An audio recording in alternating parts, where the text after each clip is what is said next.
안녕하세요. 나경수 교수입니다. 지난 시간에 우리는 표준 상태에서의 깁스 자유에너지와 반응에 대한 깁스 자유에너지 변화를 어떻게 구하는지에 대해서 배웠었죠. 지난 시간에 배운 것들을 간단히 요약을 하면요. 표준 상태에서 깁스 자유에너지 변화를 델타 G 제로라고 이렇게 표시를 했는데요.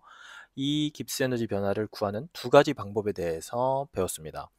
여러분들 기억하시죠? 델타 H0 마이너스 T 델타 S0라고 하는 이 간단한 식을 이용해서 이 식에 주어져 있는 엔탈피 변화, 자, 표준 상태에서 이야기하는 거예요. 그리고 엔트로피 변화 역시 표준 상태에서 이야기하는 겁니다. 자, 이 변화를 가지고 간단한 식을 통해서 표준 깁스 에너지 변화를 우리가 알아낼 수 있었죠. 자, 이뿐만이 아닙니다. 이게 첫 번째 방법이었고, 두 번째 방법은 반응에 참여하는 반응물과 생성물에 대해서 표준 상태에서의 표준 깁스 형성 자유에너지 변화. 참 말이 깁니다.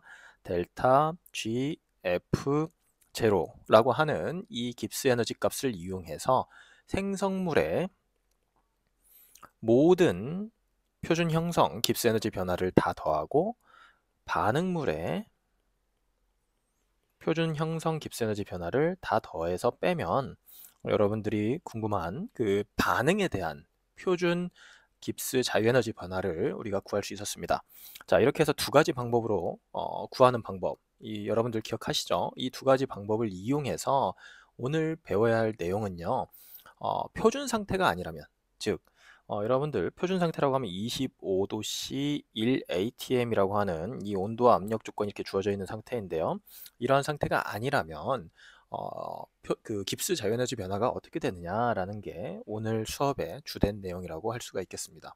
그리고 이와 함께 나아가서 깁스 자유에너지와 함께 화학 평형을 연결해서 설명하는 방법에 대해서 배워보도록 하겠습니다. 자, 표준 상태에서의 깁스 자유에너지 변화, 즉 델타 G 제로라고 하는 건 델타 H 제로 마이너스 T 델타 S 제로라고 하는 이 간단한 식으로 구할 수 있었죠. 자, 그렇다면 표준 상태가 아니면 어떻게 될까요? 표준 상태가 아닌 상태를 간단히 비표준 상태라고 단어를 활용해서 설명을 이어가도록 하겠습니다. 사실 우리가 궁금한 화학 반응을 다룰 때는요, 표준 상태가 아닌 경우가 대부분입니다. 즉, 표준 상태가 아닐 때 깁스 자유에너지 변화를 알아보고 싶어요. 자, 이 깁스 자유에너지 변화를 표준 상태를 의미하는 기호를 제거해서 그냥 델타 G라고 하겠습니다.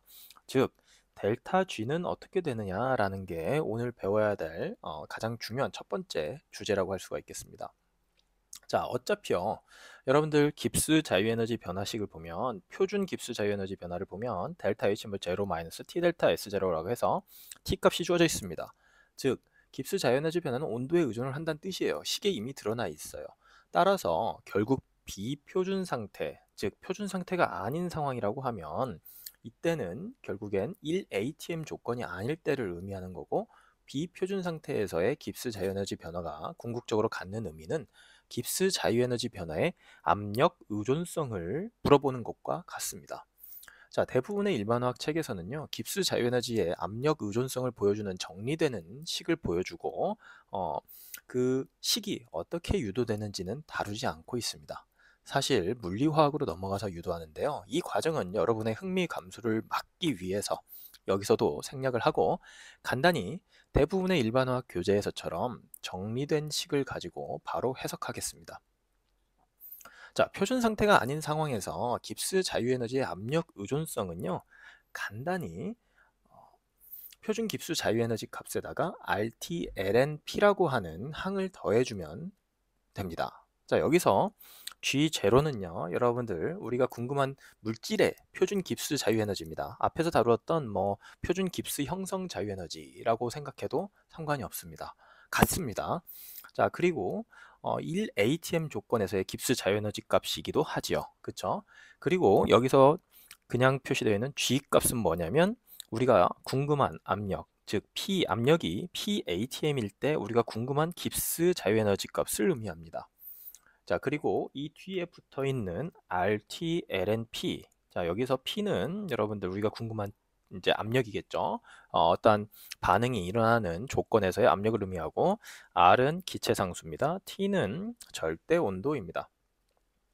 자, 그렇게 해서 이 관계식이 바로 이제 압력의 의존성을 보여주는 관계식이 G는 G0 플러스 RT lnP라고 하는 식이고요.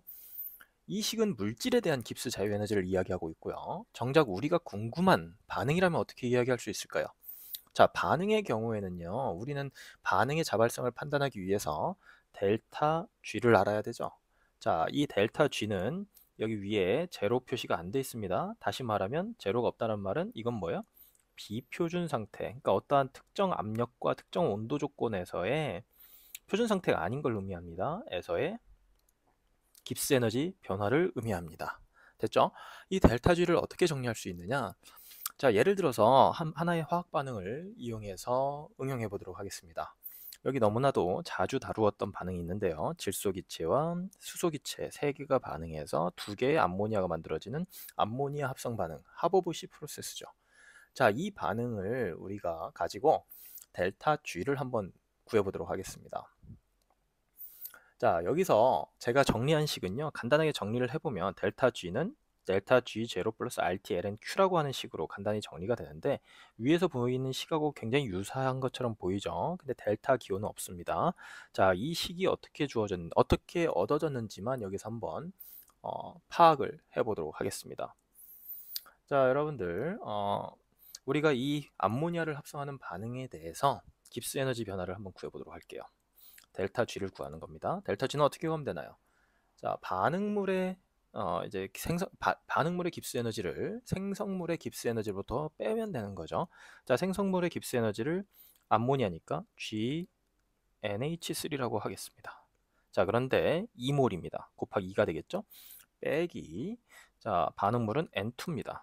GN2 뭐예요? 1몰입니다. 그리고 H2가 역시 GH2인데 3몰입니다. 3을 빼면 되죠? 됐죠? 자, 불필요한 표시는 제가 지우도록 하겠습니다. 자, 이 상태에서 자, 지금 현재 표시되어 있는 깁스 에너지는 전부 다 표준 상태가 아니에요. 그렇죠? GNH3, GN2, GH2는 뭐예요? 물질의 깁스 에너지를 의미합니다. 표준 상태가 아닌, 즉 비표준 상태에서의 깁스 에너지를 의미하는데, 자, 여기서 말씀드렸던 이 식을 이용하면 이 각각의 항들을 전부 다 풀어놓을 수가 있어요. 그러면 G, 자, 2 곱하기 G0 NH3 플러스 RT ln P입니다. 이때 P는 NH3의 압력입니다. 됐죠? 그리고 빼기 GN2는 어떻게 하면 되죠? G0 N2 플러스 RT ln P N2가 됩니다. 됐죠? 빼기 3GH2입니다. 3 곱하기 G0 H2의 표준 깁스 에너지죠. 플러스 RT ln PH2가 됩니다. 됐죠? 자, 이거 식 정리하면요. 여러분들 이 식을 정리를 해보면 어느 정도 보여요. 한번 적어볼게요. 자, 다 앞에 있는 개수를 곱해서 안에다 다 곱해서 풀어보도록 하겠습니다. 그러면 표준 깁스 에너지 값끼리 다 정리해주고 그 다음에 뒤에 있는 RT로 연결되어 있는 식끼리 다 같이 묶어줘 보도록 하겠습니다. 자, 그러면 어떻게 되냐면요. 제가 정리한 식만 가지고 와볼게요. 그러면 2G0 NH3 빼기 G0 N2 빼기 3G0 H2가 되고요. 맞죠? 그 다음에 뒤에 더하기 RT로 묶으면요. RT로 묶으면 LNPNH3의 제곱이 되고요. 빼기 LNPN2가 되고요. 빼기 LNPH2의 세제곱이 됩니다. 됐죠? 자, 이거를요, 여러분들 또 풀어볼게요. 여기에서 지금 이 식이 뭘까요? 이 식이 갖는 의미가 뭡니까? 이 식이 갖는 의미가 바로 델타 G0입니다. 그쵸? 예. 표준 상태에서의 생성물의 깁스 에너지에서 반응물의 표준 깁스 에너지, 그 다음에 그것들을 빼버리면 얻어지는 깁스 에너지 변화가 바로 뭐예요? 이 반응, 암모니아를 만들어내는 화학 반응에서의 표준 깁스 에너지 변화가 되겠죠. 그리고 플러스 RT를 놓고요. 뒤에 ln 자연록으로 되어 있는 것들은 다 묶어서 마이너스 항은 분모로 들어가면 되죠. 그러면 RT 곱하기 ln PN2 곱하기 pH2의 3승분의 PNH3의 제곱입니다. 자, 이게 뭐랑 같아요? 여기 델타 G랑 같은 거죠. 델타 G랑 같다고 놓고 지금 풀어온 거죠. 자, 그러면 이건 뭐랑 같은 겁니까? 델타 G는 델타 G0 플러스 바로 이게 뭡니까? 자연 로그 안에 들어있는 이 항이 뭐죠? 바로 평형상수를 의미하는 식과 똑같은 거죠. 자, 어떠한 특정 조건에서의 압력일 때 그 평형상수식에 대입해서 풀어내는 값, 이게 바로 뭐였죠? 바로 RT, ln, Q였습니다. 자, 이 Q예요. Q. 반응지수. 기억나시죠? 자, 그렇게 해서 우리가 이제 궁금한, 자, 한번 정리를 해볼게요. 지금 우리가 풀어낸 게 뭐냐면요. 암모니아가 만들어진 이 화학 반응에서 표준 상태가 아닐 때, 그때의 깁스 자유에너지 변화는 델타 G는 델타 G0 플러스 RT, ln, Q라고 이렇게 정리할 수가 있다고 했는데, 이때 이 식이 어떻게 유도됐는지를 보여주는 풀이 과정이라고 할 수 있습니다. 됐죠? 자, 여러분들은 이 식을 기억하면 돼요. 그리고 이 식이 어떻게 유도됐는지 한 번쯤 노트에다가 적어가면서 풀어보시기를 바랍니다. 자, 그렇다면 우리가 이걸 가지고 무엇을 이용할 수 있느냐? 이제는요, 표준 상태가 아닌 상태에서도 우리가 이 반응이 자발적인지 아닌지를 판단해 볼 수가 있어요. 예제를 한번 풀어보도록 하겠습니다. 자, 25도씨에서 문제를 한번 읽어볼게요. 25도씨에서 자, 5ATM의 CO-와 3ATM의 수소가 반응해서 메탄올이 만들어질 때 이때 델타 G0 값과 델타 G를 구하라. 델타 G0는 뭐예요? 표준 자유에너지입니다. 뭐 깁스라는 단어를 이 사이에다 끼워 넣어도 상관없고요. 똑같습니다. 간단하게 용어가 너무 기니까 그냥 자유에너지라고만 써도 크게 다르지 않습니다. 델타 G는 뭐예요? 그냥 자유에너지입니다. 어떤 상태에서? 비표준 상태, 그러니까 표준 상태가 아닌 거죠. 우리가 궁금한 압력이나 온도가 변화된 상태에서의 자유에너지를 물어보는 거죠. 그러면 델타 G0는 어떻게 구하면 됩니까? 델타 G0는 아주 간단하죠. 앞에서도 지난 수업 시간에도 이야기했지만 델타 H0 마이너스 T 델타 S0 이 식을 이용해서 풀 수도 있고, 또는 어떻게 구하면 돼요? 델타 G0F, 조금 전에 슬라이드에서 얘기했던 것처럼 뭐죠? 생성물의 모든 깁스 에너지로부터 반응물의 모든 깁스 에너지를 빼면 됩니다. 이때 반응식의 개수를 우리가 고민을 해야 되죠. 자, 무슨 뜻이냐? 화학 반응식을 일단 적어 볼게요. 자, CO와 가스죠. 플러스 EH2 가스가 반응해서 CH3OH의 리퀴드가 만들어지는 이 반응식입니다. 이 반응식을 이용해서 우리가 이 깁스 형성 에너지, 생성물과 반응물의 깁스 형성 에너지를 대입해서 빼면은 우리가 표준 깁스 에너지, 표준 자유 에너지 값을 우리가 구할 수 있었죠. 그쵸? 구해 봅시다. 그러면 델타 G0는 어떻게 하면 되죠? 여기에 지금 표에 각각의 반응물과 생성물들의 깁스 에너지, 정확히는 표준 깁스 형성 자유 에너지, 용어가 너무 길어요. 그러니까 이 물질을 형성시킬 때 깁스의 에너지 변화를 이야기하는 겁니다. 자, 그러면 델타 G0는 어떻게 하면 되죠? 생성물이 메탄올이니까 마이너스 166kJ에서 뭐죠? 빼기 CO는 하나입니다. 따라서 마이너스 137kJ 더하기 수소는 0입니다. 0. 됐죠? 이거 계산하면 뭐예요? 계산해 볼게요. 마이너스 29입니다. 단위는 킬로줄이고요. 됐죠? 깁스 에너지가 0보다 작습니다. 정확히는 표준 깁스 에너지가 0보다 작아요. 무슨 뜻이죠? 이 말은 곧 표준 상태에서 정반응은 어떻게 돼요? 자발적이다 라는 걸 의미합니다. 됐죠? 자, 그런데 이 문제에서는 델타 G도 구하래요. 델타 G는 어떻게 하면 됩니까? 델타 G는 앞에서 우리가 델타 G를 비표준 상태에서의 깁스 에너지 변화를 구해내는 방법에 대해서 배웠었죠. 델타 G 제로에다가 RT ln Q입니다. 됐죠? 자, 그러면 델타 G 제로는 앞에서 구했습니다. 마이너스 29 나왔죠? 마이너스 29kJ 대입하고요. 그 다음에 더하기 R은 뭐예요? 8.314입니다. 자, 8.314를 대입해서 풀면 되고요. 단위 조심하세요. 그리고 T는 지금 현재 25도씨니까 298 켈빈으로 넣으면 되고요. 그 다음에 곱하기 자연로그 Q인데 Q 값이 중요합니다. Q는 어떻게 구하면 되죠? Q는 반응식을 가지고 풀면 되죠. 반응식 여기 있습니다.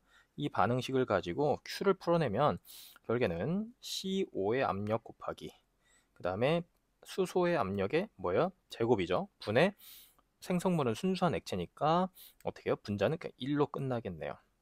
근데 CO의 압력이 5.0이고요. ATM이고 곱하기 H2의 압력이 3.0입니다. 제곱이니까 9.0이 되겠네요. 분의 1. 계산값만 제가 가지고 올게요. 계산하면 대략 2.2 곱하기 10의 마이너스 2승입니다. 단위 없습니다. 자, 이 값을 여기다 대입해주면 2.2 곱하기 10의 마이너스 2승 대입하면 계산값이 뭐가 나오냐? 계산만 해보면 마이너스 38kJ입니다.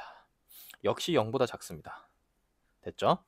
자, 이제 우리가 이렇게만 풀면 끝나는 게 아니죠. 화학은 이렇게 해서 숫자만 풀어내는 게 목적이 아닙니다. 나온 숫자를 우리가 해석하는 것도 중요합니다. 그게 더 사실은 중요해요. 자, 이게 무엇을 의미할까요?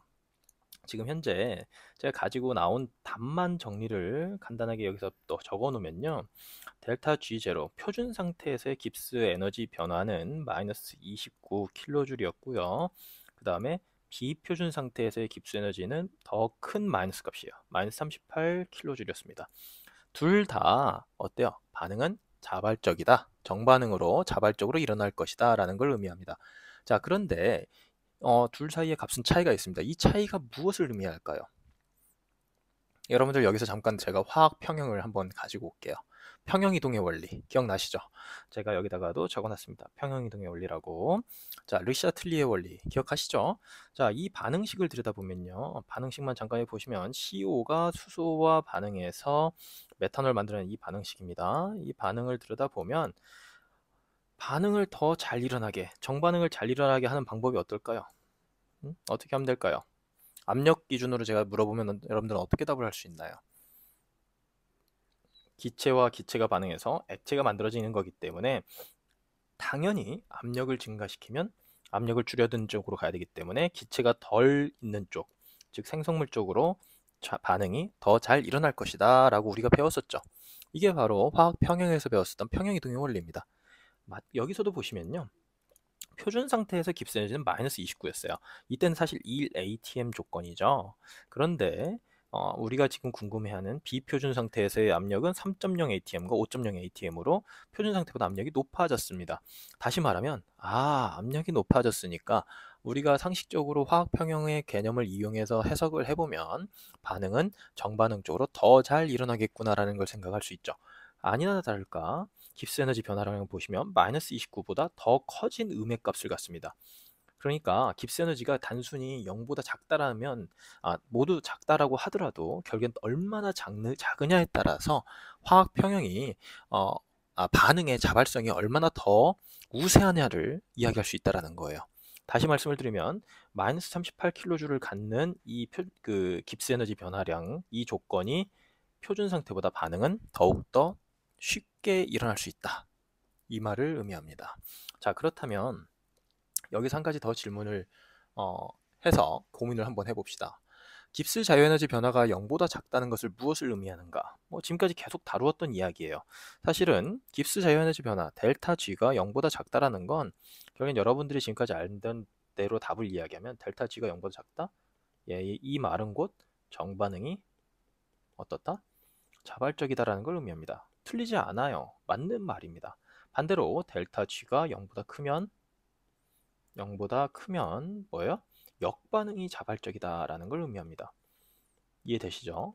자, 그런데 여기서 추가 질문을 한번 해볼게요. 깁스 자유에너지 변화가 0보다 작으면 정반응이 계속 일어나서 반응물이 과연 생성물로 전환될 때까지 100% 진행될 것인가? 라는 질문에 대해서 어떻게 답할 수 있을까요? 다시 말씀을 드리면 정반응이 지속적으로 일어나서 반응물이 전부 생성물로 전환될 때까지 반응이 일어난다를 의미하는가? 라고 제가 물어봤습니다. 여러분들 어떻게 답하겠습니까? 과연 그럴까요? 일단은요, 결론부터 말씀을 드리면 아닙니다. 네. 깁스 자연에너지 변화가 0보다 작다는 것이 곧 정반응이 100% 진행될 때까지 자발적으로 진행된다는 것을 의미하는 것은 아니란 뜻이에요. 자, 자발적인 반응이라 함은요, 반응이 진행되면서 결국에는 평형에 도달할 때까지 자발적으로 일어난다는 것을 의미합니다. 자, 그리고 평형에 도달했을 때는 자유에너지 값이 0입니다. 그러다가 평형을 넘어서 정반응이 과도하게 진행된 상태라면 자유에너지 값은 0보다 크겠죠. 이 말은 곧 정반응이 비자발적이고 역반응이 자발적이라는 뜻입니다. 따라서 결국 다시 뒤돌아와서 다시 평형에 도달할 때까지, 즉 자유에너지 값이 0이 될 때까지 역반응으로 돌아갈 겁니다. 자, 따라서 여러분들 기억하세요. 깁스 자유에너지 변화가 0보다 작은 음수라고 하더라도 이게 곧 정반응이 자발적이어서 100% 정반응이 다 끝날 때까지 반응이 진행된다는 것을 의미하지는 않는다는 것입니다. 자, 한번 이 그림을 통해서 한번 설명을 해볼게요. 자, 예를 들어서 A가 B로 변화하는 화학 반응이 있습니다. 자, 그리고 현재 상태의 반응물의 깁스 에너지가 생성물의 깁스 에너지보다 큰 상태예요. 이 첫 번째 경우를 한번 볼게요. 바로 밑에 있는 거.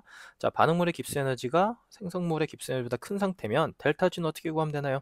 여러분들 델타 G는 생성물의 깁스 에너지 GF 생성물 기억나시죠? 생성물에서 어떻게 해요?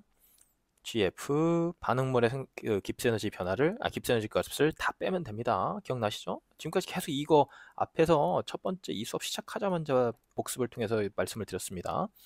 자, 이 개념을 생각해 보면, 자, 지금 현재는요, 생성물의 깁스 에너지가 더 작기 때문에, 작은 상태에 있기 때문에 델타 G는 0보다 작을 겁니다. 따라서 이 반응은 정반응으로 어떻게 돼요? 자발적일 겁니다. 맞죠? 그렇다면 A는 B로 전환이 되면서, 자, A가 이제 B로 점점 전환될 거예요. 전환되면서 언제까지 진행이 될까요? 자, 반응물의 깁스 에너지가 점점 낮아지고 생성물의 깁스 에너지가 올라갈 겁니다. 그러면서 언제까지 진행될까요? 이 두 깁스 에너지가 같아서 델타 G가 0인 상태까지 반응이 진행될 거예요. 이때까지만 반응이 자발적으로 진행될 거예요. 만약에 이 값을 넘어가서요, 반응이 더 진행돼서 A가 B보다 더 적어지는 상태, 그러니까 A가 B로 훨씬 더 많이 전환돼서 결국에는 생성물의 깁스 에너지가 더 높은 상태가 되면 어떻게 될까요? 이때는 델타 G 값이 0보다 크죠. 생성물의 깁스 에너지에서 반응물의 깁스 에너지를 뺀 거니까 델타 G는 0보다 클 거고, 그럼 어떻죠? 이 역시도 문제입니다. 이 경우에는 정반응이 어떻게 되죠? 정반응이 비자발적입니다. 다시 말하면 역반응이 자발적이라는 뜻이죠. 다시 말하면 반응이 이 상태에서 머무르지 않고 다시 뒤돌아갈 것이다. 언제까지 뒤돌아갈까요? 다시 강조하지만 델타 G가 0이 되는 지점까지 다시 돌아갈 거예요. 자, 이처럼 자유에너지가 0보다 작다는 것의 의미를 정확히 파악할 수 있어야 돼요. 다시 요약을 간단히 하면요, 정반응이 자발적이라는 것이 곧 반응물이 생성물로 전부 다 전환될 때까지 정반응이 100% 진행된다는 것을 의미하는 것은 아니고요. 자, 물질들이 화학 반응을 일으킬 때 반응은 언제까지 진행이 되느냐? 결국에는 반응물의 깁스 에너지 값과 생성물의 깁스 에너지 값이 같을 때까지만 진행이 됩니다. 즉, 델타 G가 0이 될 때까지만 반응이 진행이 됩니다. 자, 그리고 델타 G가 0이 되는 상태가 언제냐? 결국엔 평형 상태라는 거죠. 이렇게 해서 우리가 깁스 에너지와 평행 상태를 연계해서 설명할 수가 있게 됩니다. 앞에서 깁스 자유에너지의 압력 의존성을 보여주는 식을 배웠었죠. 바로 델타 G는 델타 G0 플러스 RTL은 Q라고 하는 이 식 기억나시죠? 자, 그런데 여기에서 깁스 자유에너지 변화는 생성물의 깁스 에너지에서 반응물의 깁스 에너지를 뺀 값이라고 같다고 이야기를 했었어요. 그렇다면 이걸 가지고 우리가 깁스 자유에너지, 다시 말하면 이 델타 G를 이야기하는 겁니다. 이 델타 G와 화학 평형 사이의 관계가 어떻게 되는지를 우리가 간단한 정리를 통해서 배워볼 수가 있는데요. 만약에 평형 상태라고 하면 어떻게 될까요? 평형 상태라면 이 상태를 우리가 한번 해석해 보는 겁니다. 자, 평행 상태라면 이미 생성물의 깁스 에너지와 반응물의 깁스 에너지가 같은 상태죠. 다시 말하면 이 값이 0입니다. 다시 말하면 델타 G가 0이 되는 거고요. 평행 상태로 있기 때문에 Q 값은 어떻게 돼요? 반응 지수를 의미하는 Q는 K랑 같은 상태인 거죠. 자, 이 값을 여기다 대입해주면 간단하게 델타 G0는 마이너스 RTLN K라고 하는 식이 얻어집니다. 자, 우리가 이 식만 간단하게 해석해 볼게요. 이걸 가지고 우리가 어떤 정성적 해석을 할 수 있느냐? 자, 이미 평형에서 이야기를 하는 겁니다. 만약에 K가 1보다 크면 어떻게 되느냐? 자, K가 1보다 크면 자연 로그 K는 0보다 큰 거죠. 그쵸? 그리고 이 식에다 대입하면 표준 깁스 에너지 변화는 마이너스 값이 됩니다. 됐죠? 자, 이 상황은 어떤 상황이냐면 표준 상태에서의 이 반응의 자발성이 정반응이 자발적이다라는 걸 의미하는 것도 있지만 평형에서 생성물이 반응물보다 우수하다라는 걸 의미하기도 합니다. 이미 이제 평형에 도달해 돼 있는데 K값이 1보다 크다라는 건 뭘 의미하죠? 여러분들 다시 한번 화학 평형을 복습을 해보면 K는 어떻게 정의했나요? 반응물의 농도의 함수와 생성물의 농도의 함수의 식으로 이루어져 있었죠. 근데 분모가 반응물의 농도였어요. 기억나시죠? 따라서 K가 1보다 크기 때문에 얘가 1보다 크면 이 반응물, 이 분모보다 분자가 더 큰 거죠. 따라서 생성물이 반응물보다 우세한 상태라고 해석할 수가 있고요. K가 만약에 1이면 어떻게 되나요? K가 1이면요. 자연 로그 K는 0이기 때문에 표준 깁스 에너지가 바로 그냥 0입니다. 자, 이 상황은 어떤 상황이냐면 반응물과 생성물이 동일하게 우세한 상황입니다. 이해되시죠? 자, 그리고 K가 1보다 작으면 어떻게 돼요? 반대로 해석하면 돼요. 자연 로그 K가 마이너스 값이기 때문에 표준 깁스 에너지는 플러스가 됩니다. 따라서 이 상황에서는요, K가 1보다 작기 때문에 평형 상태에서 반응물이 생성물보다 우세한 상황입니다. 다시 말하면 여기서 평행산수를 의미하는 이 식에서 분모가 더 큰 거죠. 자, 이렇게 해서 우리가 간단하게 깁스 자유에너지와 화학 평형을 서로 연계해서 응용하고 해석할 수가 있습니다. 이와 관련해서도요, 여러분들 일반화학 책을 보면 여러 예제들이 있기 때문에 꼭 직접 풀어보시면서 복습을 하시기 바랍니다. 이러한 문제들이 그렇게 어렵지 않기 때문에 제가 이 영상에서는 별도로 다루지 않는다고 말씀을 드렸습니다. 자, 이렇게 해서 17장은 이 정도로 마무리하려고 합니다. 17장에서는요, 연력학 제2법칙부터 해서요, 한번 간단하게 복습을 해볼게요. 연력학 2법칙 기억나시죠? 그리고 여기에 연계된 게 바로 엔트로피입니다. 그리고 여기로부터 이제 유도된 게 깁스 에너지고요. 깁스 에너지를 이용해서 자발성을 설명을 했고, 그 다음에 오늘은 이제 그 비표준 상태에서의 깁스 에너지 플러스 화학 평형까지, 화학 평형과의 관계까지 다루어 보았습니다. 자, 이런 식으로 여러분들 학습을 다시 한번 하시면 되겠고요. 다음 시간에는 18장 전기화학에서 뵙겠습니다. 이 전기화학에서도요, 여러분들 17장에서 배운 특히 마지막에서 배웠던 자유에너지와 화학평형과의 관계를 다시 한번 활용하기 때문에 오늘 수업도 다시 한번 복습을 통해서 철저히 습득하시기 바랍니다.